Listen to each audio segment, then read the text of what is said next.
Haleluya, haleluya, icyubahiro n'ikibi cy'Imana, izina ry'Imana yacu nirihimbazwe ibihe byose.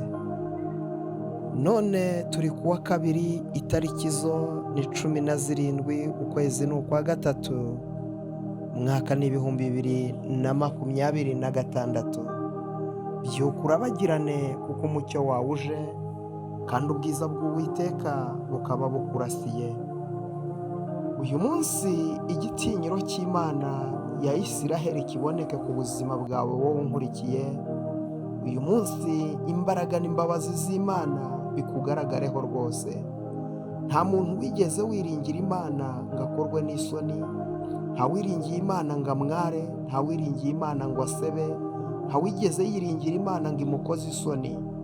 Umuntu wese wiringiye Uwiteka yagiye amukorera ibikomeye, kandi yagiye amuzamura, kandi yagiye amushyira hejuru. Ntabwo ajya yica isezerano, Uwiteka aravuga bikaba, kuko Imana yacu ni indahemuka, ikiranuka muri byose. Uyu munsi rero iringira Uwiteka kuko abasha gukora cyane ibiruta ibyo twebwe dutekereza. Ijambo ry'Imana muri Luka ibice byaho ni 8, umurongo ni uwa 22. Haranditse ngo nuko ku munsi umwe yikira mu bwato n'abigishwa be, arababwira ati twambuke tujye hakurya y'inyanja. Baratsuka, bakigenda arasinzira. Mu nyanja hamanuka umuyaga urimo ishuheri, ubwato bwenda kurengerwa n'amazi, bajya mu kaga. Baraza baramukangura bati databuja, databuja, turapfuye. Akangutse acyaha umuyaga n'amazi yihindurije birahosha, habituze. Arababaza ati kwizera kwanyu kuri he? Nabo baratinya barumirwa, baravuga bati mbega uyu ni muntu ki utegeka umuyaga n'amazi bikamwumvira? Imana yacu nishimwe cyane. Uyu munsi hari umuyaga uri guhuha ku buzima bwawe, hari umuyaga urimo urahuha muri famiye yawe, hari inkubi y'umuyaga irimo irahuha muri wowe.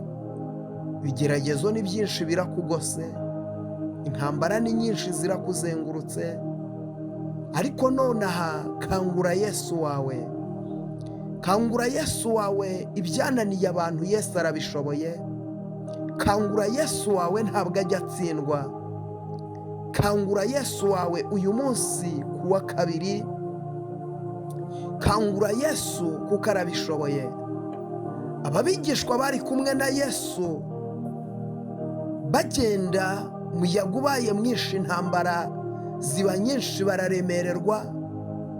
Ariko Bibiliya yo iravuga ngo bakangura Yesu, nawe akangutse acyaha. Haleluya. Nonaha Yesu akanguwe no gucyaha ibibazo byawe. Yesu akanguwe no gucyaha intambara zawe. Yesu akanguwe no gucyaha amadeni. Hari amadeni yari ari ku buzima bwawe, hari imigozi yari iri ku buzima bwawe, hari iminyururu yari iri ku buzima bwawe. Yesu akanguwe no kuyica. Yesu arayiciye. Izo ngoyi zari ziri kuri wowe, ayo marira yari ari ku maso yawe, Yesu arayacyashye. Nonaha Yesu acyashya ayo marira. Nonaha akira guhozwa amarira, nonaha akira kubohoka rwose, kandi akira kurengerwa. Hari umurozi umaze igihe aroga ubuzima bwawe, Yesu aramucyashye nonaha, kuko Yesu yavuze biraba, kandi yategetse birakomera. Kangura Yesu wawe, kubera ko ntaremererwa, ntajya agira ibimunanira, ntajya agira ibimukere. Yesu ntaremererwa, arashoboye, ni umunyembaraga. Yavuze byose biramwumvira. Mu bya hano mu isi byose nta na kimwe kitamwumvira, nta na kimwe kitamwumvira, byose biramwumvira. Imiyaga yose niwe uyihagarika. Yavuze ngo nibituze, nta na kimwe kimusaba ijambo. Nonaha unkurikiye, hari imiyaga iri mu rugo iwawe, umuyaga w'amadeni, umuyaga w'ubukene, umuyaga wo kubura urubyaro, umuyaga w'uburwayi, umuyaga w'ubushomeri uri ku buzima bwawe. ariko nonaha Yesu acyashya uwo muyaga, nonaha Yesu arategetse, nonaha Yesu acecekesheje iyo nkubi y'umuyaga, Yesu arayicecekesheje, Yesu arayinanije, Yesu acyashye ibyo bibazo, acyashye ayo makuba, acyashye izo ntambara wari urimo uranyuramo, Yesu arazicyashye. Byuka urabagirane kuko umucyo wawe uje. Yesu arabicyashye, Yesu akuremeye kurabagirana, kandi Yesu akuremeye ubuzima butarimo guhangayika, ubuzima butarimo amarira, ubuzima butarimo agahinda, ubuzima butarimo umubabaro. Yesu nibwo aremye kuri wowe, Yesu nibwo aremye. Akira kubohoka, akira kurengerwa, akira gutabarwa, kandi akira guhagurutswa, kuko Imana ari Imana ishobora byose, kandi ari Imana itaremererwa, ari Imana idatsindwa, kandi ari Imana yo kwiringirwa. Aya masaha rero byuka urabagirane kuko umucyo wawe uje. Mana ishobora byose, ndagushima kuri Imana igira neza, warakangutse ucyaha umuyaga. Aya masaha ndaguhamagaye Mana, nucyahe nucyahe. Hari ibintu byinshi bitsikamiye ubwoko bwawe. Hari umuntu nkurikiye nonaha afite umwana urwaye. Uyu muntu Mana mukirize umwana, mukize, kuko uri Imana ikiza, uri Imana idakiranirwa, uri Imana ishobora byose. Aya masaha ndananiza imbaraga zose z'abasimu n'abadayimoni, ndananiza imbaraga mbi zose z'umwanzi Shetani, ndananiza gukora kose kw'abadayimoni. Imigambi yose y'abadayimoni ndayiburizamo, imigambi yose y'abasimu ndayiburizamo. Mana we, rengera ubwoko bwawe. Hari abantu bafashwe n'imbaraga z'abadayimoni. Cyaha Mana, cyaha imiraba, cyaha imiraba ibahunge, ibarekure. Cyaha umuraba w'ubukene, cyaha umuraba w'amadeni, cyaha umuraba w'igisuzuguriro, cyaha umuraba mu izina rya Yesu. Hari abantu babayeho bari mu buzima bwo gupfundikanya, ubuzima budafite igisobanuro, ubuzima budafite inzira, ubuzima budafite ishusho. Mana bacyahire, Mana bacyahire ubwo buzima nonaha. Mana ubaremere ubuzima bushya, ubaremere ubuzima bw'umunezero, ubuzima bw'amashimwe, ubuzima bwo guseka, ubuzima haleluya. Zana impinduka mu buzima bwabo, zana impinduka, zana umunezero, zana ibyishimo, zana ubukire haleluya.